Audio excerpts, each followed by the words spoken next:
Congress leader Rahul Gandhi appears before Enforcement Directorate for questioning in the National Herald money laundering case on Monday. Narcotic census witnessed as Rahul Gandhi, accompanied by sister and Congress General Secretary Priyanka Gandhi Vatra, headed towards ED's office amid huge protests by Congress workers. As Congress leader Rahul Gandhi on Monday appears before Enforcement Directorate in the National Herald case, Nagaland Pradesh Congress Committee lashes out at the centre. NPCC charges BJP government of running political vendetta against its opponent and politicians by bringing them under the radar of government agencies. Deaths of several pigs reported in and around Dimapur area in the past few weeks under mysterious circumstances raises concern among the people. Veterinary department collect samples, sent them for testing, with the results still awaited. A viral video of an endangered great Indian hornbill reportedly being tortured in Bandari village of Woka sparks criticism and outrage among concerned citizens after it surfaces in social media. Meanwhile, reports for the three accused has been taken into police custody has come to light.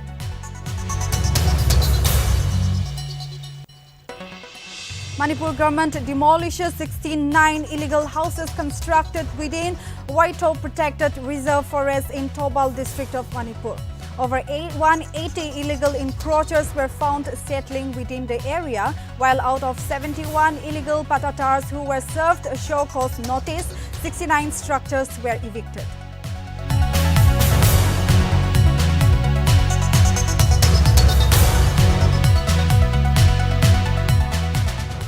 Hello and good evening, viewers. You're watching English Primetime News. It's me, Nltv. Let's have a look at the news in detail. The Nagaland Pradesh Congress Committee on Monday held a press conference protesting the misuse of central government agencies by the BJP government, its political oppositions. Notably, the press conference was held in the presence of AICC in charge Nagaland Ranajit Mukherjee. NPCC President K. Thire during the press conference stated that BJP, after its rule in India, have unleashed a political vendetta against its opponent, and politicians who are able to voice out against the constitution or capable of voicing against the wrong are brought under the arena of ED, CBI, NIA and police SITs. Thire also added that under Modi's rule, the government agencies have become a political tool for the BJP. Thire took to the event of 2002 Gujarat riot as an example, whereby he pointed out that 700 Muslims were massacred during the riot, and then Chief Minister of Gujarat Narendra Modi offered police officials to allow Hindus to unleash their anger. Thire also stated that government missionaries are also used in formulating religion divide in the nation. In addition to this, Thire also claimed that money laundering case filed against Rahul Gandhi and Sonia Gandhi is a political vendetta, as Rahul is the only person voicing out against Modi and questioning him. Notably, as Thire pointed out in the press conference, NPCC team led by Working President Kiredei Thuno submitted a memorandum to the governor demanding the President of India to restrain the government of India from using political agencies as a political vendetta to file fake and fabricated case against Congress President Sonia Gandhi and MP Rahul Gandhi.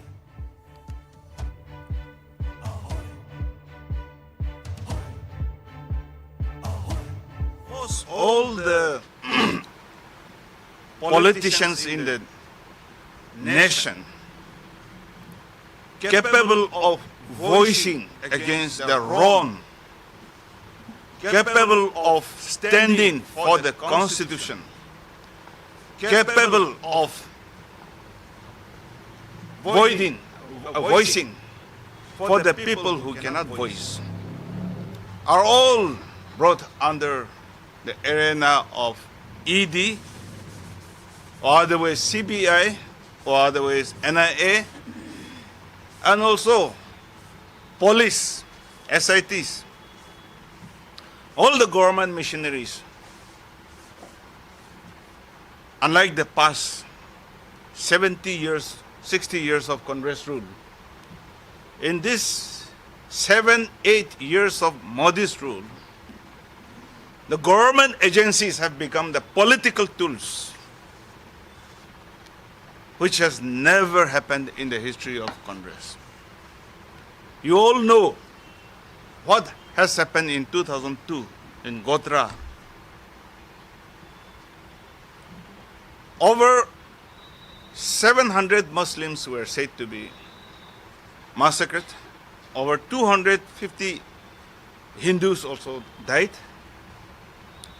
But Modi himself have asked his officials, his police officials, to allow Hindus to unleash the anger.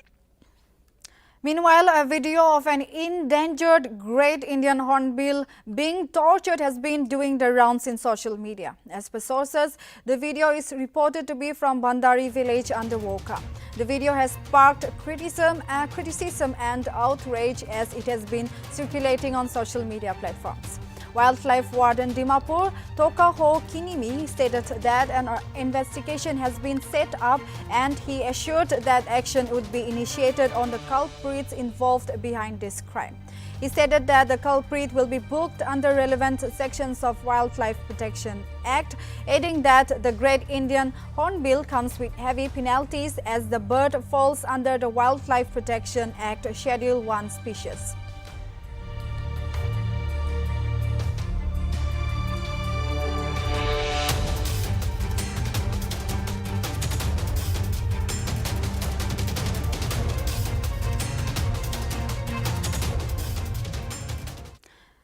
Meanwhile, viewers, we have a breaking news coming in. I would like to read out for you all that in the wake of a video that circulated on the internet of an endangered great Indian hornbill being tortured and killed, police have arrested 3 accused. Reportedly, the names of the 3 accused are Miantang Izeng, Ruzamo Paton and Nrembemo Paton. As per police investigation, all 3 men accused are in custody and have been taken to Woka for legal proceedings. It is to be mentioned that the video which went viral is reported to be from Bandari village under Woka. The video has sparked criticism and outrage as it circulated on social media platforms. Notably, the killing of great Indian hornbill comes with heavy penalties as the bird falls under the Wildlife Protection Act Schedule 1 species. It is to be mentioned that the culprits will be booked under relevant sections of Wildlife Protection Act.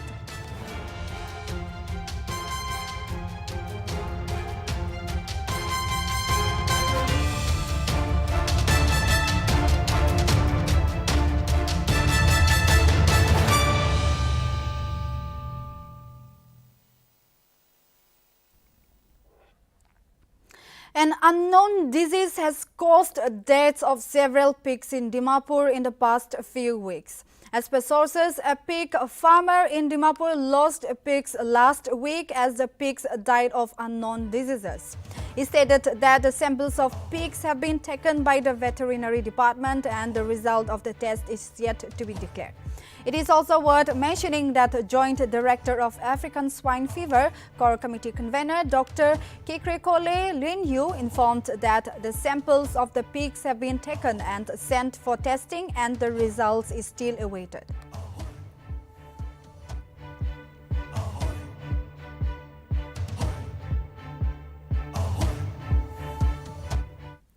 In response to the Home Department's letter asking all parties to maintain status quo in the matter regarding dissolution of Lota Baptist Churches Association and replacing it with an interim administration, the Lota Hoho has clarified in a written letter that it did not interfere in any court proceedings regarding Lota Baptist Churches Association.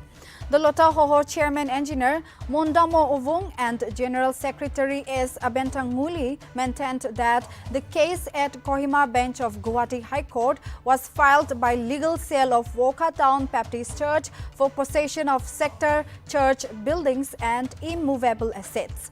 It also claimed that the review petition had nothing to do with the association and that the criminal complaint registered in the Court of Judicial Magistrate First Class Woka was ongoing between Reverend Dr. L. Sanso and members of Modality Committee, Woka Town Baptist Church for posting defamation message in social media.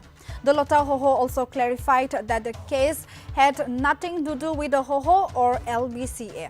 Hence, it asked the state government to verify the cases from the courts to ascertain whether it had interfered in any court proceeding. It also claimed that it knew the ground reality and the matter and also asked the government not to intervene.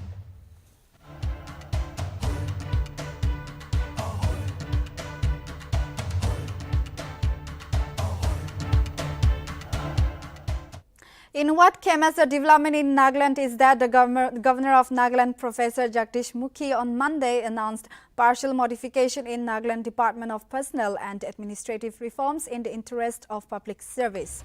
Mukhi has given order for transfer and posting of IAS, NCS, and SS officers with immediate effect.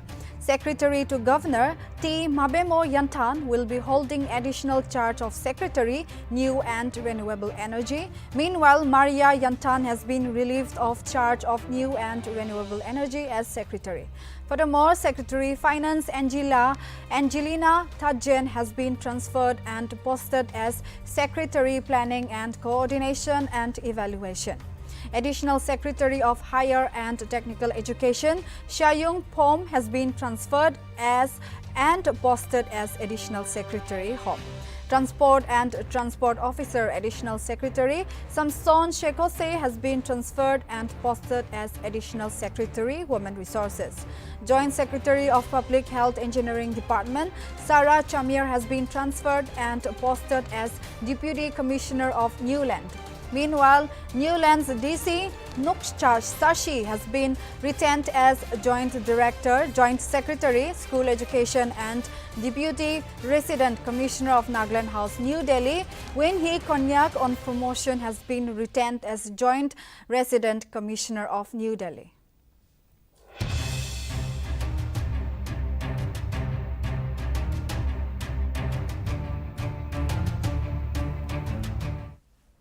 Advisor HKOV Yaptomi on Monday addressed a press meet on Seva Sushan or Garib Kalyan Parv at PJP Zenabodo District Office in the presence of PJP office bearers and Mandal presidents.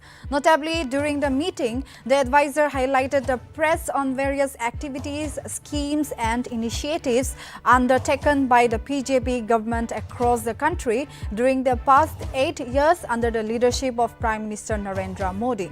Notably, Seva Sushasan or Garib Kalyan Parv is about service, good governance and upliftment of the poor.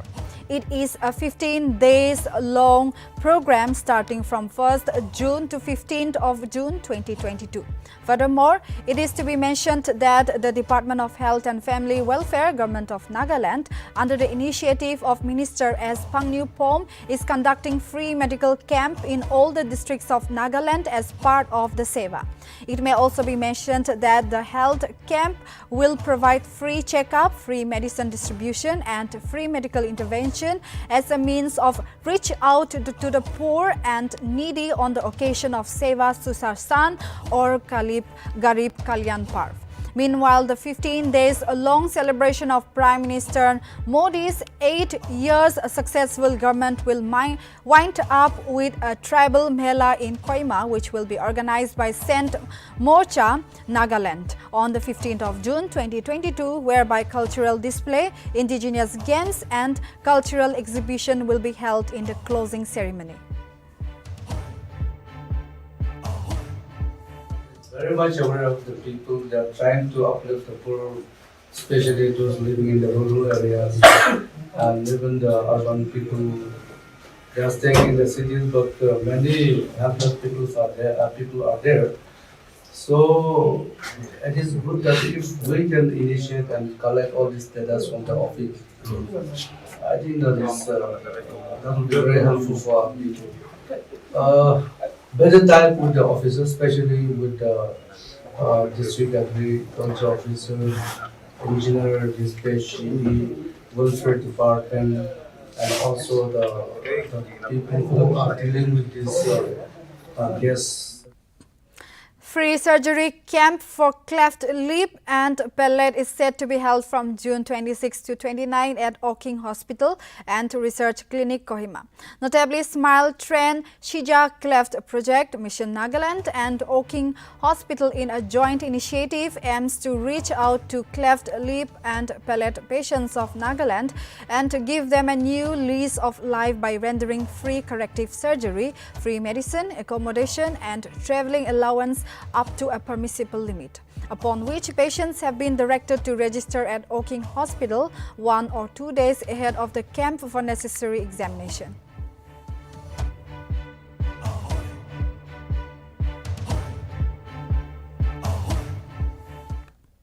The Dimapur police has recovered an unidentified dead body of a local male on Saturday.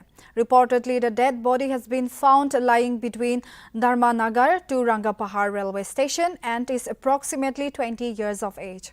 On completion of all legal formalities, the dead body has been shifted to District Hospital Dimapur morgue for post-mortem examination or identification. Reportedly, the description of the deceased is a fair complexion, wearing khaki color half pant, red t-shirt and about 5 feet 3 inches of height. It is to be mentioned that the claimant relatives or friends of the deceased have been requested to contact Dimapur Government Railway Police Station Officer in charge Hapur via contact number 708-505-5021.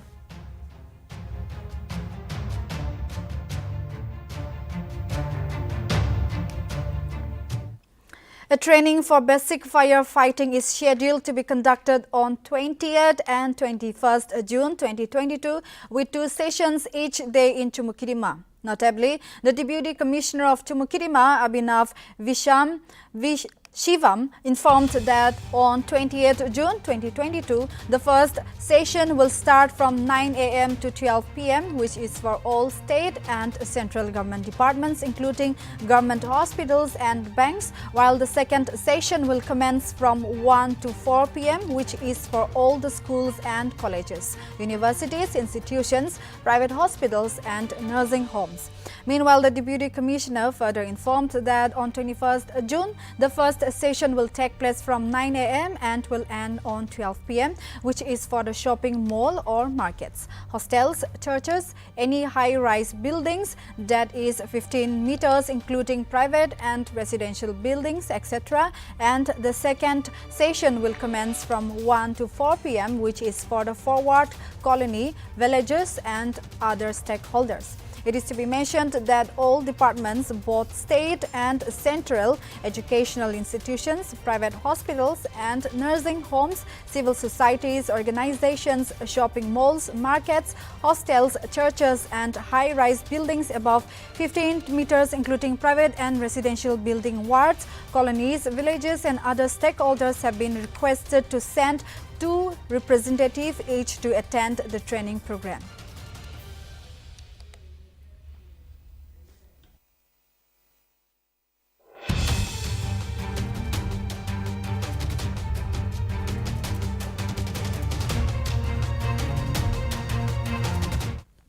The Konyak Students' Union appealed the Nagaland government to immediately take down to implement construction of the railway line project from Dimapur to Tizit for the welfare of the people. Meanwhile, the union appreciated the concerned minister and central government for sanctioning the railway line project. KSU in a press release remarked that Mon, being one of the largest and remotest districts in Nagaland, people face immense hardship travelling within the state. However, it was hopeful that with the approval of the railway line, people will now get relief from the travelling issue. The union further opined that this railway line will also have great impact on socio-economic status of the region.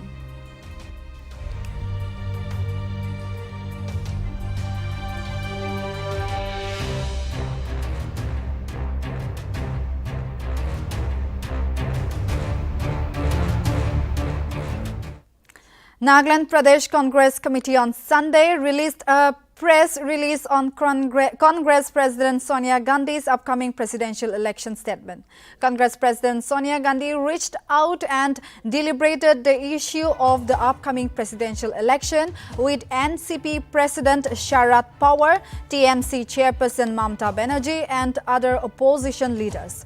NPCC President K. Thire wished the meeting with Mamata Banerjee on 15th June will evolve a consensus opinion to nominate the opposition candidate. NPCC stressed that India needs a president that can check and balance the functioning of Indian government and not just a rubber stamp president. The president has no legislative duties and anti-defection law is applicable to legislative functionaries only. And as such, political parties have no authority to issue whip or direct MLAs and MPs. India needs a socialist, secular, democratic president to protect the Constitution of India, to bridge the religious divide, to stop misuse of central government agencies such as NIA, CBI, ED, ACI and judiciary as political tools and weapons, and also to protect the nation's institutions. Christian Chief Minister of Meghalaya, Mizoram and Nagaland are under NDA, and in Christian states, the Chief Minister have a total vote value of 6%, where NDA holds 48.80 and non-NDA holds 51.20%.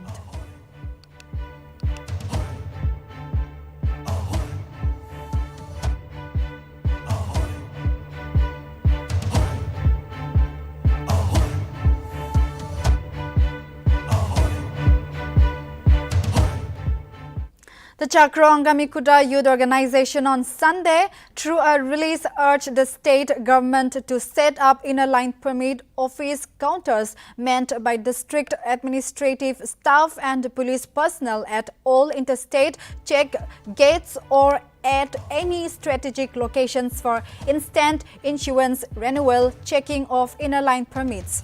The release further stated that the very purpose of ILP is defeated if there is no checking mechanism. Meanwhile, the organization also said that it was in strong support of the state government's decision to close in all check gates in the state except the inner state check gates.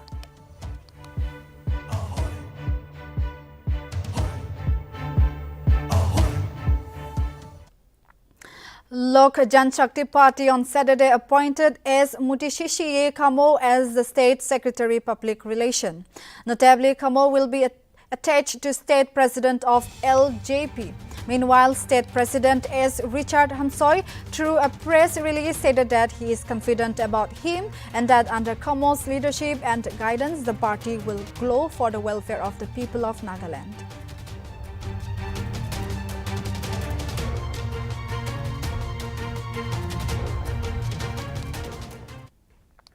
The Kohima Longchang Sunsu Tolongcham's Jubilee Memorial Education Merit Award 2022 Felicitation Program for HSLC 2022 topper was held at KLST Yimki Agri Forest Colony, Kohima on Sunday.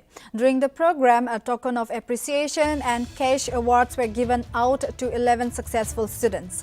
Meanwhile, Senior Technical Director and State Information Officer, NIC, Ministry of E&IT, Government of India, Engineer Lanusunkam Iyer, while lauding the successful students, said that one needs to labor hard not to lose momentum of their studies and make a decision in their study field. Notably, HSLC 2022 topper Mia Sinla Longchar from Lima Iyer Higher Secondary School, Dimapur, who secured the 13th position in her short speech, said that from her early schooling till class 10, her parents always guided and helped her in studies.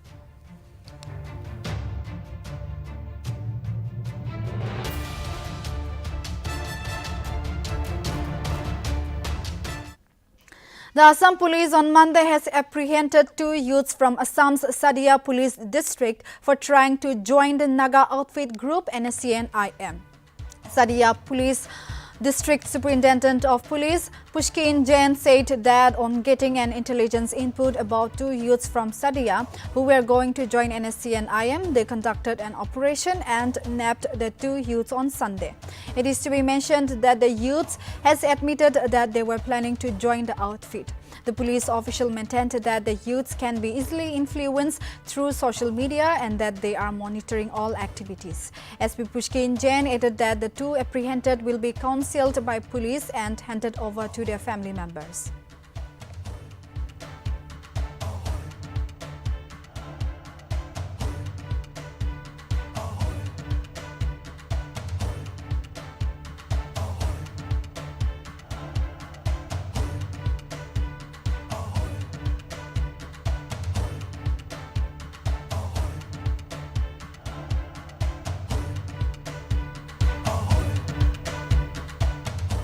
The Manipur government on Sunday demolished 69 illegal houses constructed within Y2 protected reserve forest in Tobal district of Manipur. Notably, over 180 illegal encroachers were found settling within Y2 protected forest area, while out of 71 illegal patatars who were served a show cause notice, 69 structures were evicted on Sunday.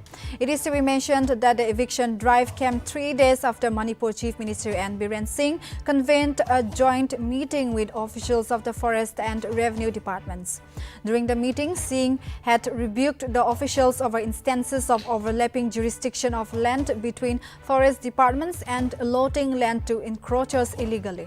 According to the Topal Forest Division, the eviction was carried out after encroachers failed to give proper justification as to why they should not be evicted from the forest land.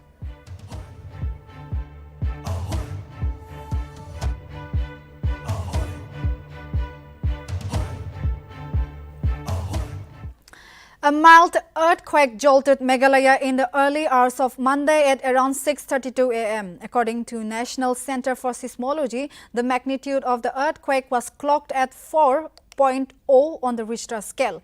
As per the National Center for Seismology, Tura happened to be the epicenter of the earthquake. Notably, the jolts originated at a depth of 10 kilometers and 43 kilometers east and northeast of Tura.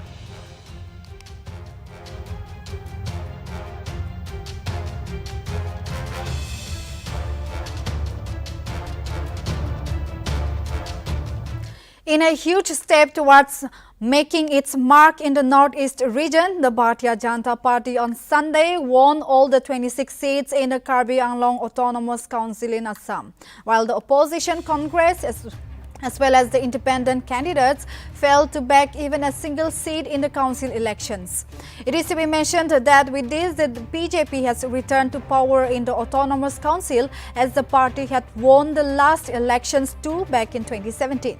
Meanwhile, after the landslide victory, Assam Chief Minister Himanta Biswa Sarma, taking down to Twitter, called it an unprecedented mandate. While taking Sarma's tweet, Prime Minister Narendra Modi wrote historic results in Karbi Anglong and thanked the people for their continuous faith in BJP. Notably, the general election of KAAC was held on June 8 and a voter turnout of 77.96 was recorded of the day of polling.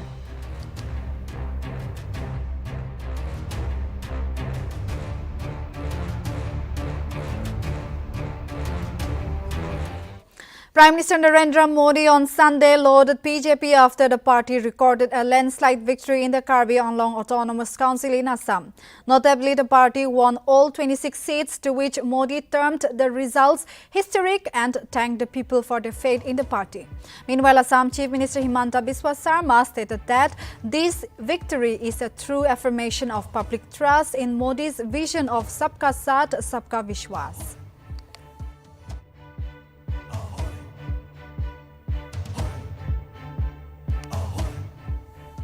Suspended Bharatiya Janata Party spokesperson Nupur Sharma, who was summoned by the Bhiwanti police in Maharashtra on Monday over her alleged objectionable remarks against Prophet Muhammad, has sought time to appear before the police to record her statement. Notably, Sharma has been granted time and will not appear before the Bhiwandi police on Monday. Notably, the Bhiwandi police in Thane district had registered a case against Sharma over her remarks about the Prophet during a TV debate, following a complaint lodged by a representative of the Raza Academy on May 30.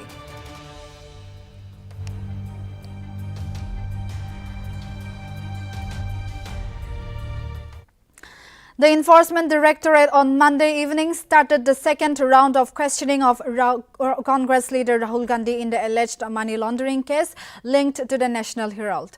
Notably, the investigators in the federal agency questioned the 51-year-old leader for over 3 hours in the first round, which started at its headquarters at 11 a.m. The first round of questioning concluded at around 12:15 p.m. for a lunch break. During the break, the Congress leader returned to his residence, followed by his visit to Sir Ganga Ram Hospital in the national capital, where his mother and party interim president Sonia Gandhi is admitted due to COVID-related issues. It is mentioned that Rahul Gandhi's questioning resumed after he rejoined the probe for the second round around 3:45 p.m. It is worth mentioning that ED is questioning Gandhi regarding alleged financial irregularities in the party-promoted Young India Private Limited that owns the National Herald newspaper. ED is likely to probe about the shareholding pattern, transfer of AJL assets to YIL and other related issues. Notably, the ED is also questioning investigating financial transactions as well as the role of party functionaries in the functioning of AJL and YIL. It may also be mentioned that the ED will also question Rahul Gandhi's mother and Congress interim president Sonia Gandhi in the matter on June 23. Meanwhile, the Delhi police has imposed provisions under Section 144 CRPC to prohibit assembly and entry of people on roads leading to ED's headquarters in Pawatan Bhwan on APJ Abdul Kalam Road.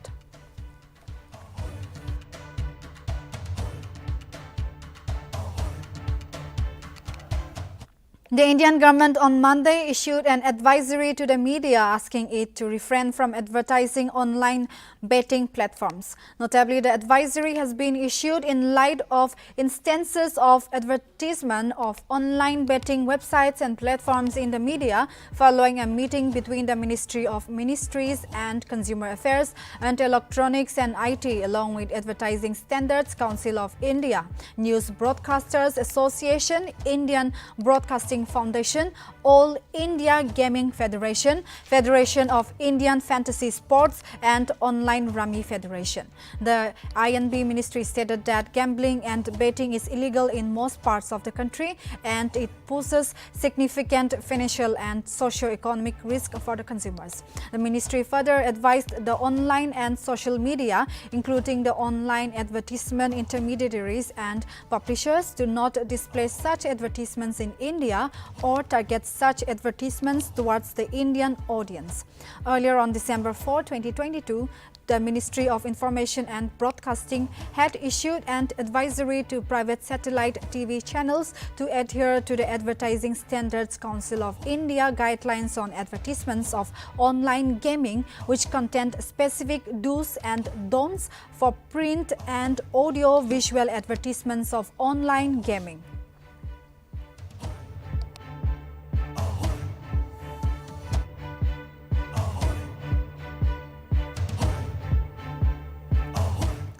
Well, viewers, that's all we have now. Thank you so much for tuning in. Keep watching Nagaland TV.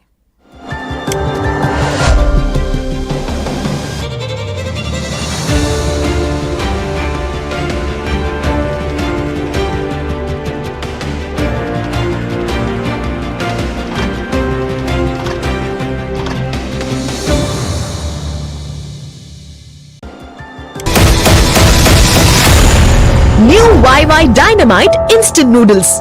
It's extra spicy.